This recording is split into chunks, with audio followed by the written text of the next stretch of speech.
We did not have a big splashy launch. I think we spent like $1,000 on our launch, like all in. But I just remember sitting in a coffee shop with Cynthia, my co-founder, and seeing orders coming through. And we'd be like, do you know that name? Do you know that name? Like people were ordering that we didn't know. And, we'd email every single person for the first year being like, how'd you find us? How'd you learn about this? And people were just so passionate about our brand. Back then, people would email us these letters of how excited they were that we existed, and they'd tell their friends, and that was really cool. It's like, if you haven't started a company before, we didn't know the first thing about fundraising. We didn't know what venture capital meant or what a term sheet was. So really doing these programs and engaging in this type of mentorship was almost like doing reps. We just learned so much. Welcome to the DTC Insider podcast, where online business owners come to find actionable tips and tactics to grow their businesses. Now, here's your host, Brian Roisentul.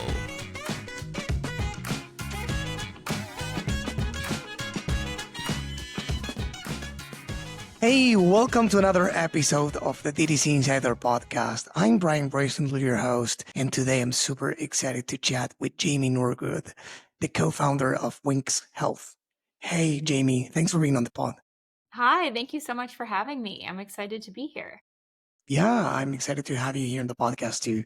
So why don't you start by introducing Winx Health and telling the audience more about it? Yeah, so Winx Health is a vaginal and sexual health hub. Basically, we provide products and education that women need to make decisions about their health. So we have products from a pregnancy test to UTI care to a morning after pill. And we also have a ton of free and accessible and all factual sex education on our platform, Real Talk, which is a big part of our overall business strategy.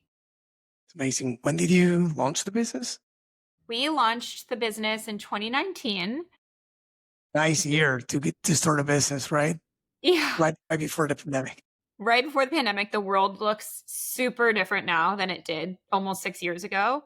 And our business has changed a lot, as you can imagine, like any startup. But at the time we launched under our name was Stix. We only sold a pregnancy test. And over the last 5 to 6 years, we've expanded to a whole suite of comprehensive health products. We rebranded as Winx Health and launched in a number of places. So really different business today than it was 6 years ago. But yeah, pandemic was a wild time to be a business owner. Yeah, definitely. So how did you come up with the idea of launching Winx? Yeah. My co-founder, Cynthia, and I we've worked together our whole careers. So we started out as coworkers and employees, I think 5 and 6 at a startup based in Baltimore, Maryland. And we just really quickly became work best friends. And we loved the energy of being at an early stage company. We loved working with the founders. We were the only women on the team. So we naturally kind of stuck together. And after a few years of working at that startup, we one day were just talking about buying really women's health products. My co-founder, Cynthia, had a really bad experience buying a pregnancy test. And I was in the midst of having a bunch of UTIs, which are very common for women. If you know, they're awful. And we were just oh, these are awful. Why are these brands so gross? These are all brands that literally our grandmothers used. They have not been changed in decades. So we were kind of toying around with let's create a pregnancy test that is a better experience to buy. Is not marketed towards women who want to get pregnant. At the time, we were 25 and we were not in a place to be pregnant. And we wanted to create a brand that was more accessible and kind of empowering and fun. And yeah, one thing led to another. It was kind of I don't know if there was ever a moment where we were let's quit our jobs and do this full time. It just kind of happened. Surely. So it happened naturally. So, and what was next? What, for in this podcast, we have, a variety of people listening to this or watching Why Not.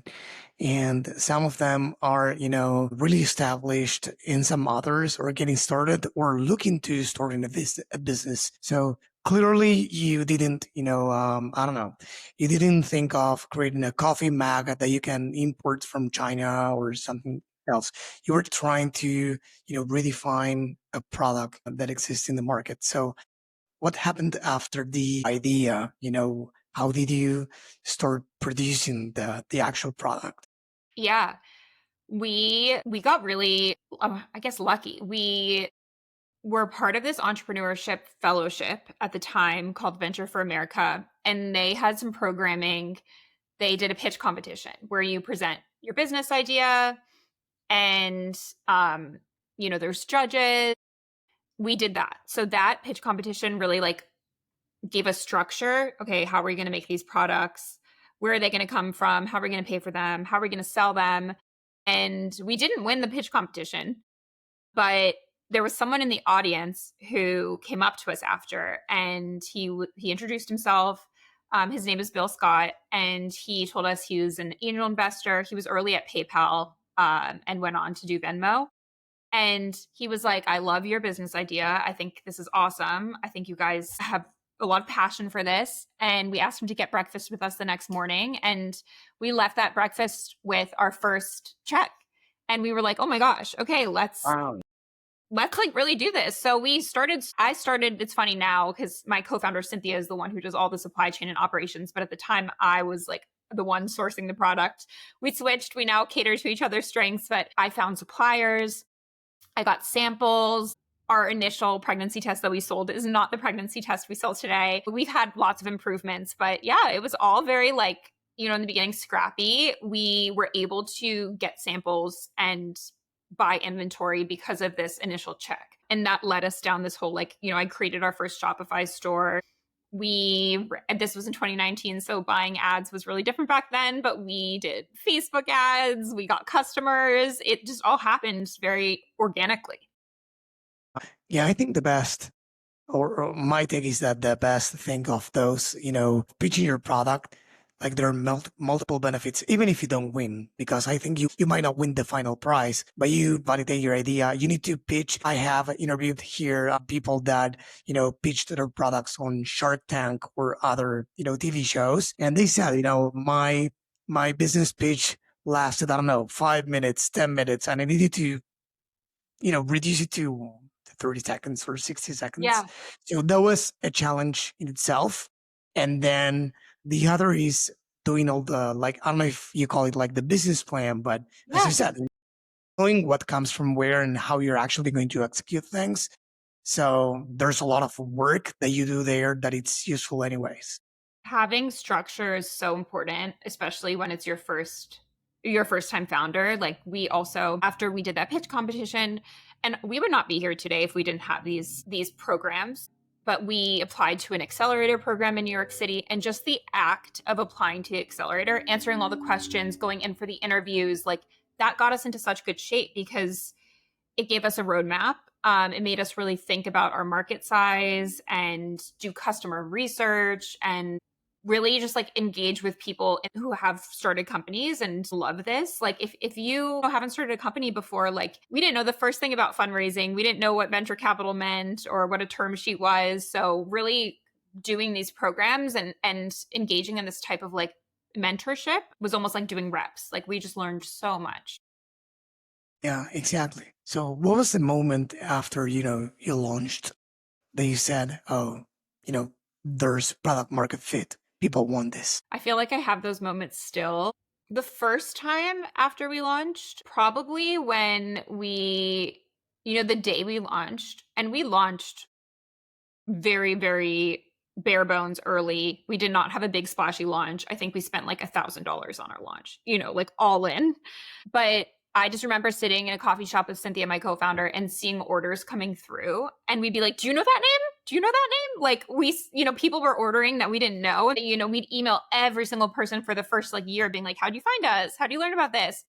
And people were just so passionate about our brand back then. I mean, they still are, but it's different because, when you have it's not that we're a big brand, but we're bigger than we were then. Like, it feels a little less like intimate, but back then people would email us these letters of how excited they were that we existed, and they'd tell their friends, and that was really cool. I think just growing through word of mouth in the beginning, and even still we grow through word of mouth a lot, that is big, but we have moments all the time. Like we are about to we're prepping for our first national retail launch, and it really feels like we are like at the precipice of our like big break. But we've been in business for 6 years, so it's I still don't feel like we found 100% product market fit, because I think no matter what, I'm always going to want to like reach the next level, and. But I think those two things could live together. Like Yeah. one is making sure that there's demand for what you're selling, and the other is, as you have been doing, and I want to talk about that, and of course about the nationwide retail launch in a minute. But the first time you validate that there's demand for what you sell, I think it's a special feeling. As you said, it's like, oh, do you know this name? Like this person, like it's an exciting feeling, to see that people that you don't know is buying your product. And then, of course, giving them more to come back and to offer them more solutions through new product categories, Yeah. or new Yeah. products as well. So after you launched, I guess that in this pod we talk a lot. We interview, high 6-figure brands and high 9-figure brands as well, and even 10 or 12-figure, like I don't know, Patagonia, etc. So, but what we discuss is that we need to use your company size to your advantage. There's nothing wrong with being small, Hmm. quite the opposite. You need to use it to your advantage and say, hey, we can move fast. So we have $1,000 for ads, as you were saying. But what did you do, if any, like, I don't know, content to replace the lack of, money for Yeah. We have always been very, very passionate and invested in content, organic content. So we have our Real Talk platform, which is at an editorial site. It's like an online magazine or blog, whatever you want to call it. And we have almost 1,000 articles. They're all medically reviewed. A lot of them are legally reviewed, as the US has really confusing laws about abortion rights and birth control and women's health. So we have legal reviewers. We do not put any money to promote any ad spend into Real Talk. It's all organic, and that drives majority of our e-com traffic. It drives the majority of our e-com revenue. Over 500,000 people, women, have read Real Talk and come back and read it. So that has been like from the beginning, in my opinion, what makes us special, at least as a digital brand, just because we're offering something that people really can learn from. And, our products, we sell the morning after pill and UTI tests and yeast infection treatment. Like, you're not going to need those all the time. They're very like as needed products. They're not products that you're going to buy and use every yeah. week. So I want to make sure that our brand is showing up for people on a daily basis if they want, so they can come back and read Real Talk and learn about their bodies and their health. That was critical for us, and because we started investing in it so early, SEO has been huge, and we've seen a lot of growth from SEO, and it's a little scary because that's all changing so much now with AI and ChatGPT, and I'm kind of like, what's the future going to be? But I think it built a really strong foundation for us. And also on social, we're very like just content first. Like we rarely post about our products. We mostly post about education.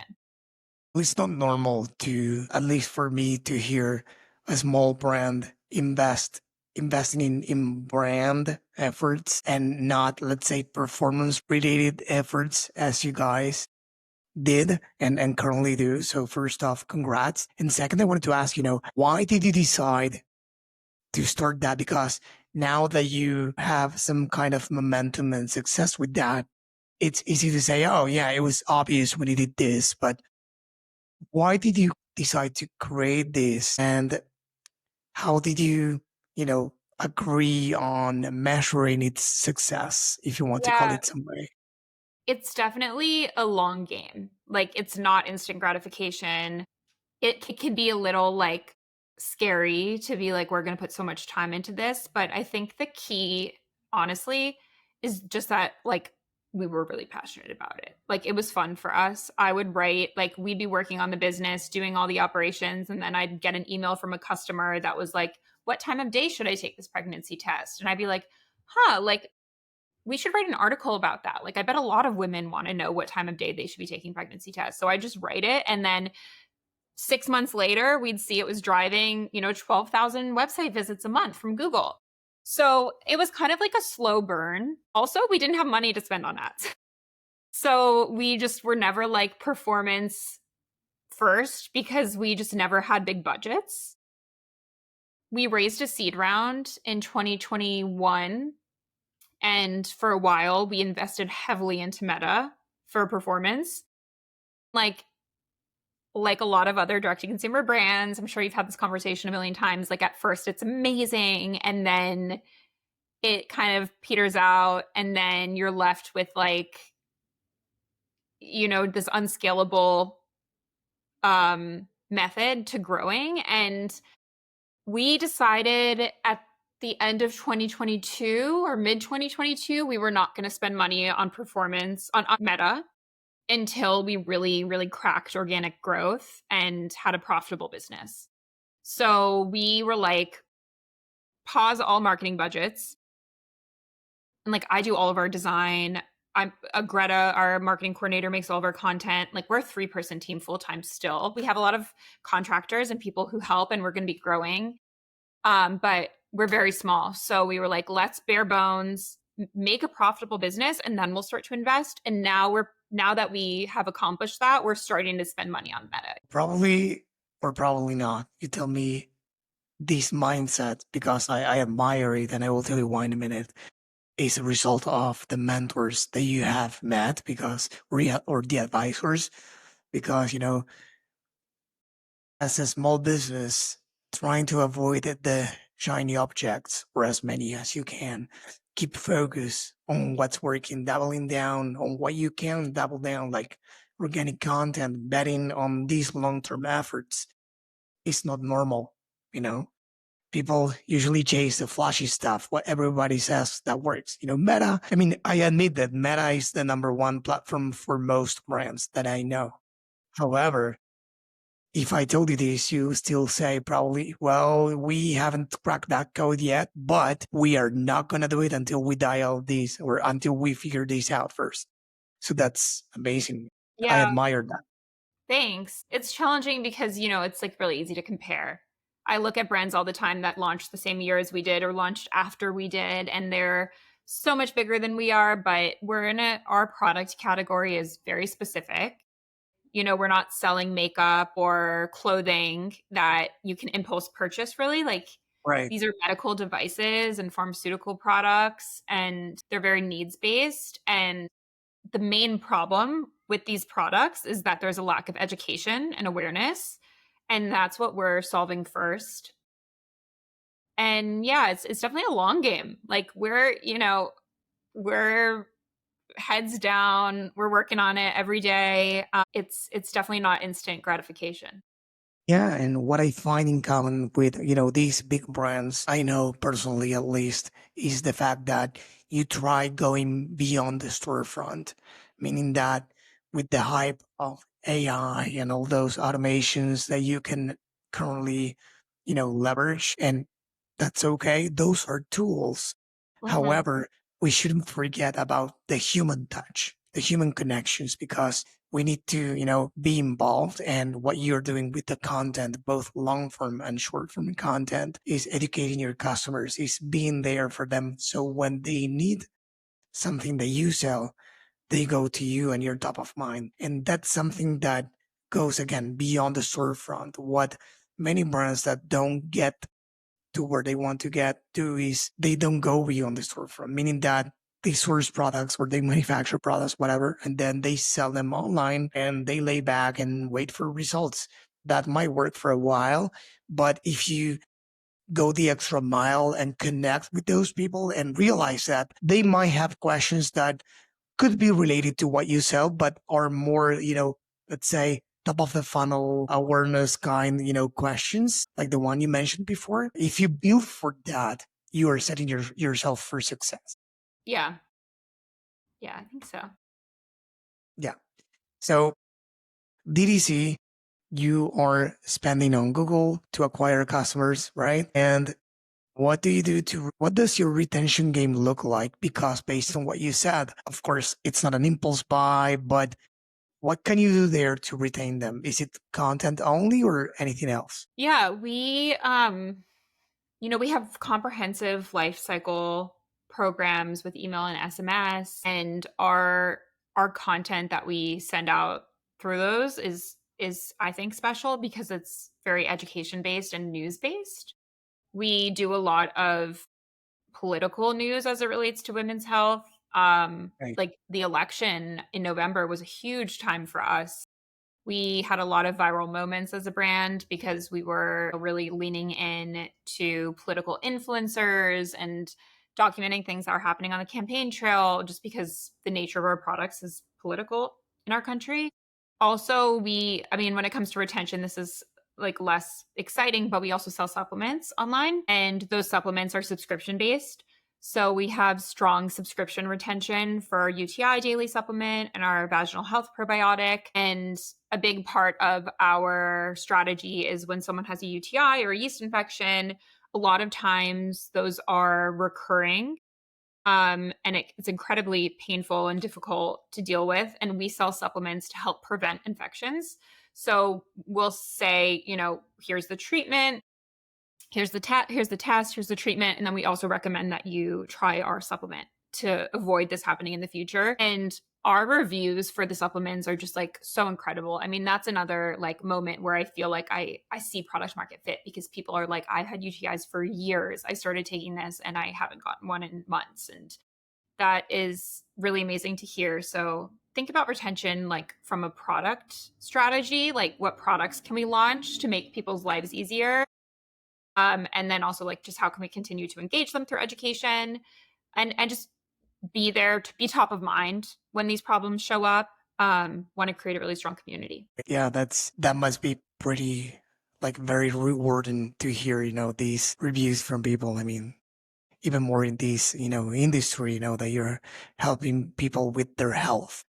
Yeah, I think our supplements are I take our supplements. I think they're so great. So I love that we can offer that Amazing.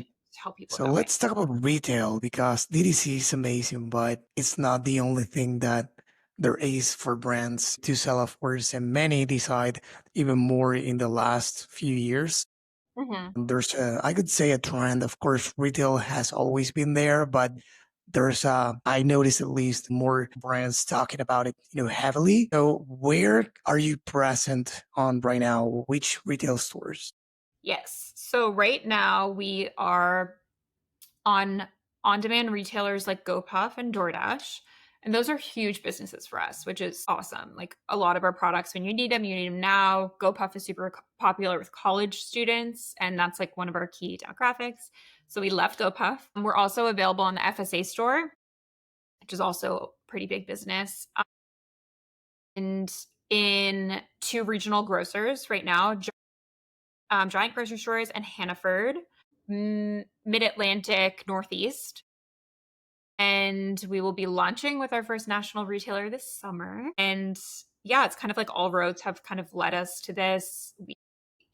Over, I think it's like 95% of product sales in this category happen on shelf, and Right. majority of them happen in drugstores. So we're not launching with a mass retailer like a Walmart or a Target. We want to be like where these transactions happen. And retail's been great. It's like, it's been really different. It's obviously so different from D2C in a lot of ways. It's harder and easier at the same time because it's harder because you don't have that direct connection with the customer. We don't have all the data that we do from D2C, but what's so amazing about it is the reach. Like we have just grown so much as a brand by getting our products in front of people who regularly shop at these retailers. So what would you say that are the top pros and cons of retail, at least for you and for your brand? What was your experience like? Did you have like certain expectations that weren't realistic, or was it tough to get ready for, retail order wise or the volume wise, let's say, Yeah. etc.? Uh, on the supply chain side, it's definitely like we've learned a lot. Like once we had our first stock out, it hasn't happened again because we were like, okay, we know everything we need to do now to make sure this doesn't happen. D2C, you just have so much control. You know Yeah. exactly more or less, it's going to happen because you're in control of everything. With retail, their forecast changes, their business changes, and it affects our business. And Yeah, it's I guess a little at first more unpredictable, but then you get in the hang of it. And marketing wise, it's really different just because again, we have less control of everything. So I would say biggest challenge is just that you are not in control, which at least for my co-founder and me is very challenging. Like I think most founders become founders because they like to be in control. And best thing is just how quickly things can grow. Like it's just grown, our business has grown exponentially since we launched with retailers. Margin wise, is it like, do you need way more volume to recover the margin, or it's more or less the same than DTC?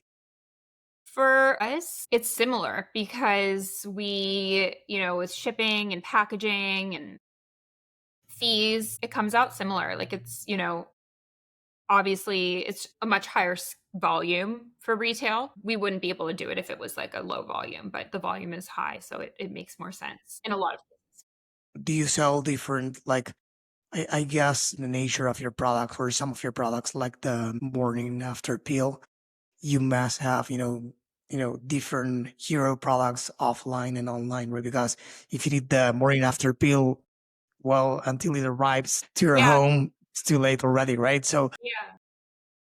how does that work? Are you thinking about like, as you grow in the retail space, are you thinking, some brands I interviewed actually have like and these are like 9-figure brands, they discovered as they launched in retail, like Walmart nationwide and some others, that the DTC channel was more of a lab, to test new products and etc. and build hype and do something little creation different. Whereas the retail was like the 2 to 3 hero products people wanted and knew about. Yeah. Yeah, totally. D2C is great for quick answers. It's great for our supplements because those are on subscriptions, but we have different hero products for each retailer. And it is so interesting. I'm so curious to see what it will be when we're in our nationwide retailer. But for example, on GoPuff, the morning after pill does so well because that is on demand. It's big in college areas. Um, it's kind of just like a no brainer. It's a great, like, that is like has product market fit on GoPuff. It crushes. And then on FSA store, for example, our at-home diagnostics do really well. So our vaginal health test and treat, our UTI test and treat, and that's because when people are in an FSA store, they're making purchases for their health. They're using their FSA dollars. You're maybe more in that mindset of being curious about your body. So it's really interesting. And on e-com, our pregnancy test has always been our number one seller. Like people love the pregnancy test on e-com. So it's interesting. So one thing we don't talk about on this podcast often is, rebranding. And you did you went through a rebranding last year, I believe, right? Yeah. So why did that happen? And, probably we can start there. Yeah. We changed our brand from Sticks to Winx Health almost exactly a year ago in June of 2024. And it was for a number of reasons, but we launched our original brand Sticks with just a pregnancy test, and we only had the pregnancy test for 2 years. So it was all about the pregnancy test. Sticks, the name itself, like, was descriptive of a pregnancy test. The line on the stick that you see, when you find out if you're pregnant or not. And over the past 2 to 3 years, we've launched into UTIs, vaginal health, contraceptives. And we just felt like we needed a name and a brand that really encompass the full spectrum of women's health and their different experiences. And at the core of our brand, it's like we want our customers and the women and the people who use our products to feel like, okay, they get it. Like they've been there. And Winx is like a nod to a wink or, like letting them know like, hey, like we've been in your shoes or like we get it. And it just allowed us to kind of like really re-energize our content and our brand, relaunch, and really reintroduce ourselves. And we also announced our partnership with Kerry Washington with the rebrand, and she's incredible. She's a huge advocate for women's health. She's been amazing to work with as an advisor and an investor. And the rebrand also allowed us to really like capture the attention of retailers and just be new and fresh and more just descriptive of what we were doing. I think people just thought that Stick sold pregnancy tests and that was that, but we just felt like we were doing so much more. That's amazing. And how both the rebranding and working with Carrie changed the course of the company.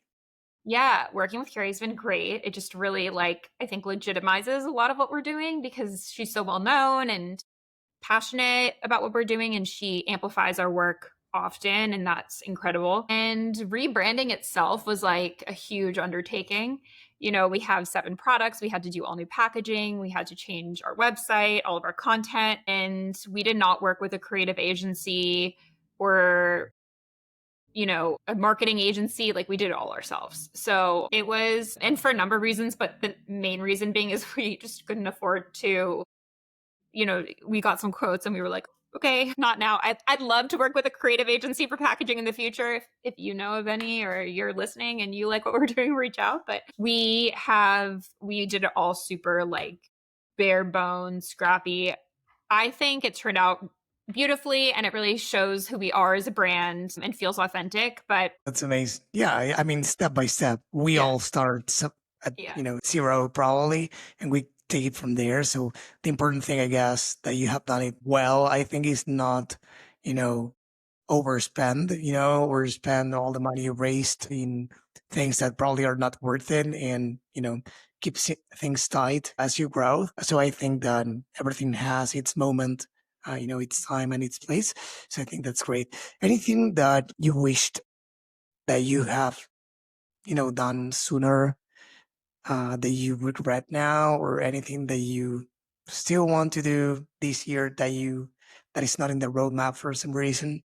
yeah. I think if I could go back and do it again from the beginning, I would launch in retail earlier. For a long time, in the beginning, we had retailers coming to us saying, "Do you guys want to come in store?" And we were like, "It's too soon. We need to learn more about our customers. We need to perfect everything before we are ready for that." And I think that we would be exponentially farther along if we had just taken the plunge earlier and learned as we went. It's just like the amount of visibility and growth you can get from these retailers who have millions of people coming through every day, or I don't know, however many. With that said, everything happens, I think, the way it's supposed to. We've learned a lot along the way. I just think that sometimes being too careful can hold you back. Of course, we tend to regret many things we don't do, but Yeah. maybe if we did them, things could be different too. So I think that some brands that I talk to or I work with, they launched early in retail. Some did well, and some, flopped the first time, and then they tried again because retail probably give you like the good. Of course, the good thing is the visibility, as you said, but then you need to, you know, commit to certain order Right. volumes and processes, and probably the focus goes there, and you lose track of what you're doing in the DTC. And if you, so I mean, people who are big in retail at least told me, I don't know, that of course in retail you need to provide the traffic. Of course, that the retail store has traffic on its own, Yeah. but the traffic to your products, Yeah. right? Because people knows you there. Otherwise, it's like your packaging or your price against the competitor's price right next to you, but it's nothing else than a packaging there. But I think there's value, and I could be mistaken, but there's a lot of value in the content that you have invested in building during these years, Yeah. and that pays off when you go to retail, right? Yeah. Yeah. Yeah. I think so. I hope so. Amazing. So, is there anything that I didn't ask you that you would like to tell the audience? Anything else that you're working on, or any future launch you can reveal, or nothing? I don't know. Is there anything that you can think of that I didn't ask you?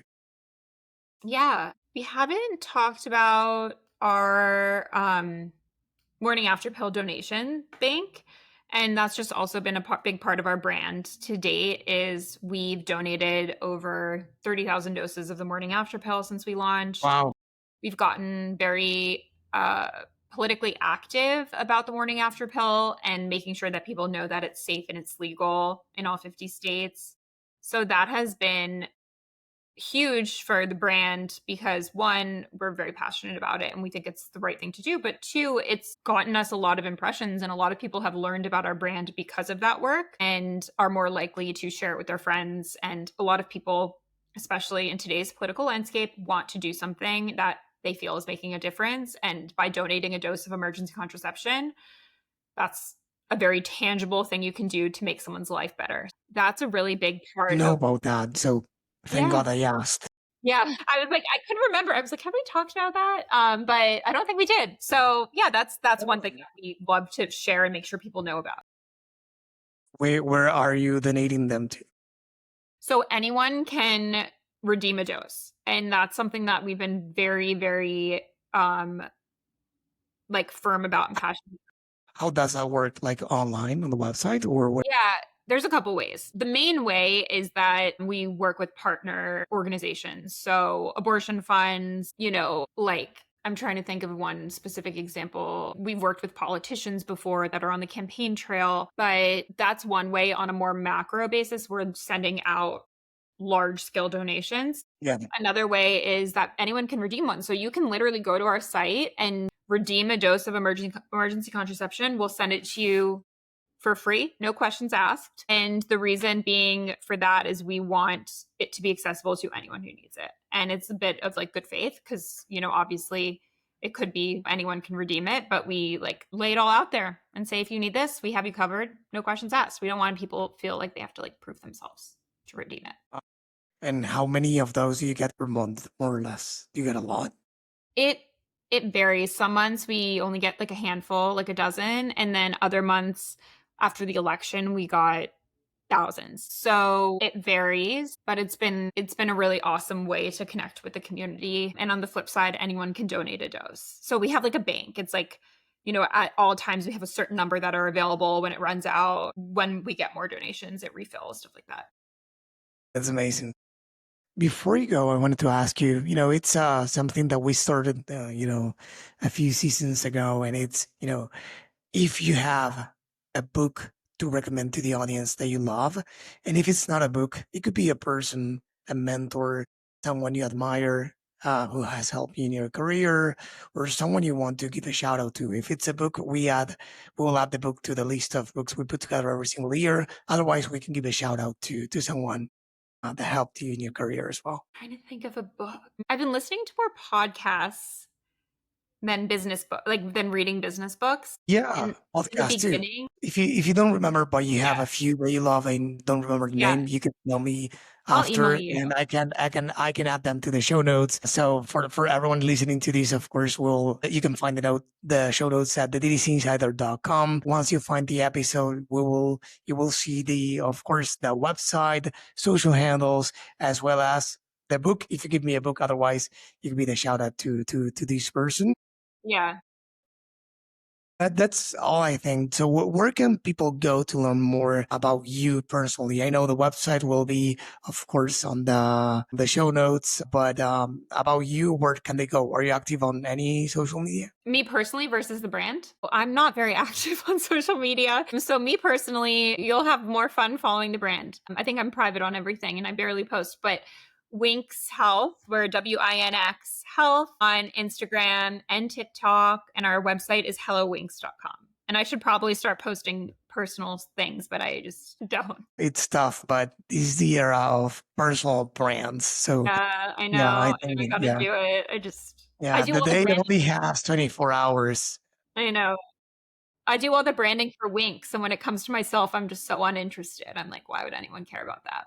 Well, yeah, it's probably a conversation for another day, but yeah, Yeah, it's recommended for everyone. I mean, I started the journey a few years ago, and I won't lie, I won't say it transformed my life, yeah, but well, actually, this is one of them. Like the newsletter, the podcast we started in 2021, many other things we do online. Well, at least it's like the blog that you started. yeah, It helps people totally. because you think, well, who can I help? Well, you're helping a lot of people through your content and your brand. So I'm pretty sure that you can help people from the other end too. Yeah, maybe that will be a goal for this year for me to start doing stuff online. But Jamie, it was a pleasure having you on the podcast. Thank you for Thank you so coming. much for having me. It was so fun to chat. This episode was brought to you by BSR Digital. We help DTC brands grow through paid ads and email marketing campaigns. If you'd like us to help your business grow, head on over to bsrdigital.com and schedule a call with us.